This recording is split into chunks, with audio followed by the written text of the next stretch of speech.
Pessoal, tudo bem? Vamos dar continuidade aqui na aula de demonstrações contábeis sobre os índices, ok?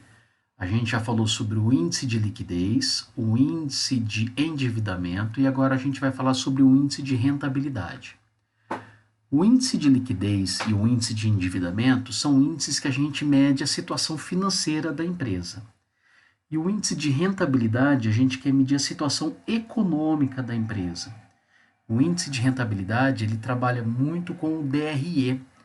A gente trabalha do DRE, a gente trabalha com o lucro líquido, né, das empresas. Então vamos lá. Opa, tá travando alguma coisa aqui.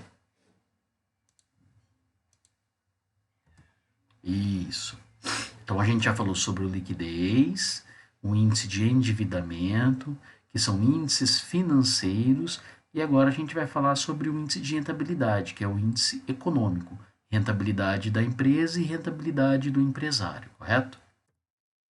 Índice de rentabilidade. Esse índice abrange mais o aspecto econômico da empresa. Os estudos anteriormente, que era o do índice de liquidez e índice de endividamento, apreciam os aspectos financeiros. Nossa atenção estará voltada para a rentabilidade da empresa, para o seu potencial de vendas, para sua habilidade de gerar resultado, para a evolução das despesas e etc. Aqui nesse índice, o objetivo é calcular a taxa de retorno sobre o investimento, que é o TIR, ou ROI, que é o Return on Investment, e a taxa de retorno sobre o patrimônio líquido, TRPL, ou ROI, que é o Return on Equity. Então, aqui, pessoal, essa taxa sobre o retorno do investimento, né, é o retorno do investimento da própria empresa nela, o retorno que ela vai ter, e aqui é o retorno sobre o patrimônio líquido do proprietário. Aqui tem as fórmulas. Taxa de retorno sobre o investimento. Sobre o ponto de vista da empresa, a gente olhando pela empresa. É o lucro líquido, que a gente vai retirar lá na DRE, dividido pelo ativo total da empresa. Vamos imaginar aqui um exemplo. Vamos admitir que uma empresa apurou um lucro líquido de 185 mil reais e possui um ativo de 925. Então, o que a gente faz? A gente pega o lucro líquido da empresa apurado no final do ano, divide pelo ativo total dela e ele vai me dar aqui uma porcentagem, 20%. O que esse 20% ele quer dizer? Ele quer dizer que para cada ganho, aqui ó, o poder de ganho da empresa, para cada R$ 1 investido, é de 20%. Então, para cada R$ 1 que a empresa reinveste nela mesmo, o poder de ganho da empresa é de 20%, ou de 20 centavos. Ok? Isso significa o quê? Que haverá uma demora de 5 anos para que a empresa obtenha de volta o seu investimento. Vamos imaginar que uma empresa ela faz um investimento, talvez, em matéria-prima, que faz um investimento em ativo imobilizado. Ela vai levar 25 anos para ter esse retorno de volta. Né? Por causa que da taxa de retorno dela, que está em 20%. Ok? Vamos para o próximo. Taxa de retorno sobre o patrimônio líquido. Agora é do ponto de vista do empresário. O empresário que pegou o dinheiro dele e investiu na empresa. Qual que é a fórmula? É o lucro líquido dividido pelo patrimônio líquido. Lucro líquido novamente. Lembra que na fórmula anterior também foi lucro líquido que a gente tira no DRE. Aqui também o lucro líquido que absorve do DRE sobre o patrimônio líquido. Exemplos. Vamos admitir que uma empresa apurou o mesmo lucro líquido no anterior, do exercício anterior, R$ 185.162 e possui um patrimônio líquido de R$ 740.644. Ele vai dar uma taxa de 25%. O que é isso? Que é o poder de ganho do empresário. A cada R$ 1 investido do empresário na empresa, ele vai ter um retorno de 25%. É um retorno muito bom, viu, gente? É um retorno excelente. Porque no mercado financeiro, no mercado de capital, ele não consegue um retorno desse. Isso faz com que o empresário invista na empresa, né? Nesse investimento da empresa vai gerar contratações, vai fazer a economia gerar. É esse ponto que faz ele investir na empresa e não investir no mercado de capitais, né? Em especulação. Outro ponto aqui é a rentabilidade da empresa, a rentabilidade do empresário, ok? A rentabilidade é medida em função dos investimentos. As fontes de financiamento do ativo, o ativo lá ao lado esquerdo do balanço, são capital próprio e capital de terceiros. Então a gente sabe, capital próprio, capital de terceiros, que está do lado do passivo, lado direito, é a origem do recurso que vai ser aplicado no ativo. A administração adequada desse ativo é que proporciona um maior retorno para a empresa. Os empresários querem saber quanto que esse retorno representa em relação ao capital que eles investiram. Exemplo. Vamos admitir que a empresa Bom Sucesso, no ano 1, obteve um lucro líquido de R$ 185.162. E temos hoje o segundo balanço patrimonial dela. Temos no ativo circulante 220, no não circulante 705, no passivo capital de terceiros 185 e patrimônio líquido 740. Vamos imaginar que o gerente do banco ofereceu um crédito de R$ 700 mil durante um ano, ou seja, um crédito aqui no passivo circulante, correto? Que ele é no curto prazo. O contador fez diversas simulações, admitindo-se que a empresa aceite esses 700 mil de empréstimo, ele pressupõe em usar o recurso tanto no ativo circulante como no não circulante. Ele já fez os cálculos e descobriu que isso renderia um acréscimo no lucro líquido de 50 mil. Então ele aplica o recurso da seguinte maneira: 400 mil no ativo circulante e 300 mil no ativo não circulante. Partindo desse pressuposto, pessoal, vocês concordariam em aceitar esse empréstimo?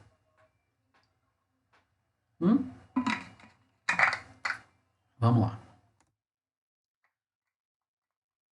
Como é que estava o balanço patrimonial da empresa dele? O ativo circulante antes era 220 e o não circulante 705. Ele aceitou o empréstimo, correto? O que ele fez com o empréstimo? Ele aplicou 400 mil no circulante e 300 no não circulante. Então, o circulante dele, antes que era 220, passou para 620. E o não circulante, que antes era 705, passou para 1.005, correto? O total de 925 foi para 1.625, correto? Aqui é o lado do ativo. Vamos dar uma olhadinha agora aqui no passivo. O que aconteceu? Ele assumiu o empréstimo no banco. Lembra que no início o exercício falava que era um empréstimo no curto prazo? Ficou aqui, no passivo circulante dele, né, em capital de terceiros, é capital de terceiros. Ele antes tinha 785 mil e pulou para 885. Aqui de cara, no passivo, a gente já percebe que a composição de dívida dele, que era maior no patrimônio líquido, agora ficou menor. Ele assumiu uma dívida maior em capitais de terceiros, né? Então vamos dar continuidade. Vamos ver os índices de liquidez. Vamos ter o olhar pela empresa, né? Olhando pela empresa. Índice de liquidez, que a gente já estudou. Lembra que a fórmula é ativo circulante dividido pelo passivo circulante. Antes do empréstimo, a gente tinha um ativo circulante de 220, foi para 620. A gente lembra? Passivo circulante 185, ele pulou para 885. E foi aquele empréstimo de 700 mil no curto prazo. Olha o índice de liquidez dele, piorou. De 1,19 caiu para 0,70. Então aqui, nesse cenário, a cada R$1 de dívida que ele possuía, né, de dívida que a empresa tem, ela possuía R$1,19 de ativo para poder estar liquidando essa dívida. Agora não, agora piorou. A cada R$1 de dívida, ela possui só 70. para poder pagar para poder liquidar o endividamento, né? Para sua liquidez, para poder pagar suas contas. Como que ficou o endividamento da empresa? A composição do endividamento. Lembra que o endividamento é o passivo circulante mais o exigível a longo prazo, que é o não circulante, né? O passivo, né? Passivo circulante mais o não circulante dividido pelo passivo total. O endividamento piorou, gente, ó. De 20% foi para 55%, porque ele aumentou muito o endividamento da empresa com capital de terceiro. E a rentabilidade da empresa? Que era o lucro líquido, que ela tinha aquele lucro líquido de 185 mil, dividido pelo total do ativo. Mesmo com um acréscimo no lucro líquido de 50 mil reais, que o contador tinha feito os cálculos, ele adquirindo os 700 mil no banco, aplicando 400 no circulante e 300 no ativo não circulante, ele ia gerar uns 50 mil reais a mais no lucro líquido da empresa. Mas mesmo assim a rentabilidade da empresa piorou, devido ao aumento desse capital, né? Da aquisição desse empréstimo. Acabou piorando a rentabilidade da empresa. Esse empréstimo não foi o suficiente para melhorar a rentabilidade. Então piorou todos os índices. Isso a gente olhando pela ótica da empresa. Vamos pensar agora pelo lado do empresário, correto? Que é o patrimônio líquido dele. Pelo lucro líquido dele, a gente, nessa forma aqui, taxa de retorno sobre o patrimônio líquido do empresário. Então a gente tem um lucro líquido dividido pelo patrimônio líquido, que é o capital próprio do empresário. Antes do empréstimo, eram 185 mil do lucro líquido dividido pelos 740 do patrimônio líquido. Dava uma taxa de retorno de 25%. Depois do empréstimo, esse acréscimo de 50 mil no lucro líquido, como aqui embaixo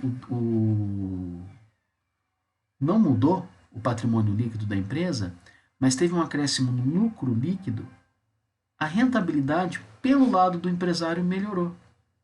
Conseguiram, assim, entender, pessoal? A rentabilidade da empresa piorou, né? O lucro líquido dela, esse acréscimo que teve de 50 mil no lucro líquido dela, não foi o suficiente perante o ativo. O ativo dela aumentou, né? Mas por que o ativo dela aumentou? Aumentou porque ela também adquiriu um passivo maior. Aí ele aplicou esse aqui no ativo. Então, essa aquisição de 700 mil, que acabou gerando um passivo que ele aplicou no ativo, não foi o suficiente para melhorar a rentabilidade da empresa. O ativo aumentou, mas não melhorou a rentabilidade da empresa. Correto? Já para o empresário melhorou, porque se não mudou o patrimônio líquido dele da empresa. Se o patrimônio líquido aqui tivesse subido, né, aumentado, esse valor ele teria diminuído aqui também. Mas não aumentou o patrimônio líquido aqui da empresa. Então a gente olhando pelo lucro líquido que a empresa gerou em relação ao patrimônio líquido do empresário, né, investido, ele teve uma melhora aqui de 25% para 32%, correto? Na segunda-feira que a gente vai ter uma aula, eu gostaria que todo mundo participasse, vou abrir um fórum de dúvidas, e eu gostaria que todo mundo participasse para a gente estar tirando a dúvida na hora, ok? Como se fosse lá na sala de aula mesmo, correto, pessoal? Depois eu vou estar aplicando mais, eu vou colocar alguns exercícios e eu vou estar avisando vocês, ok? Veja que nesse caso, para o proprietário, a aquisição do empréstimo é bom negócio, pois aumenta a rentabilidade de 25% para 32%. Embora caia a liquidez, aumenta o endividamento da empresa e piora a rentabilidade da mesma. Parece que esse empréstimo deixaria o empresário mais rico e a empresa mais pobre. Assim, do ponto de vista gerencial, não seria interessante aceitar esse empréstimo.